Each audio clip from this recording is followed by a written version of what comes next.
उस वक्त बड़ी खबर आ रही है। दिल्ली के वज़ीर आला अरविंद केजरीवाल की वज़ीर-ए-आज़म मोदी से अपील। 12वीं के इम्तिहानात को मनसूख करने की अपील। इम्तिहानात को लेकर तलबा और सरपरस्तों में तशवीश। गुज़िश्ता साल की कारकर्दगी की बुनियाद पर नताइज के ऐलान की अपील की। CBSE के 12वीं के इम्तिहान को लेकर PM की शाम 5 बजे मीटिंग होने वाली है। इस वक्त बड़ी खबर आ रही है। दिल्ली के वज़ीर आला केजरीवाल की वज़ीर-ए-आज़म मोदी से अपील। 12वीं के इम्तिहान को मनसूख करने की इन्होंने अपील की है। इम्तिहानात को लेकर तलबा और सरपरस्तों में तशवीश पाई जा रही है। गुज़िश्ता साल की कारकर्दगी की बुनियाद पर नताइज के ऐलान की अपील की गई है। CBSE के 12वीं के इम्तिहान को लेकर PM की शाम 5 बजे मीटिंग होने वाली है।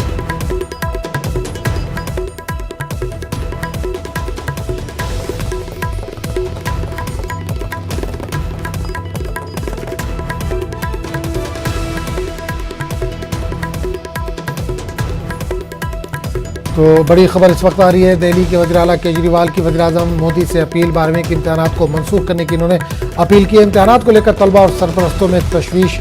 गुज़िश्ता साल की कारकर्दगी की बुनियाद पर नताइज के ऐलान की इन्होंने अपील की है। CBSE के 12वीं के इम्तिहान को लेकर PM की शाम 5 बजे मीटिंग है।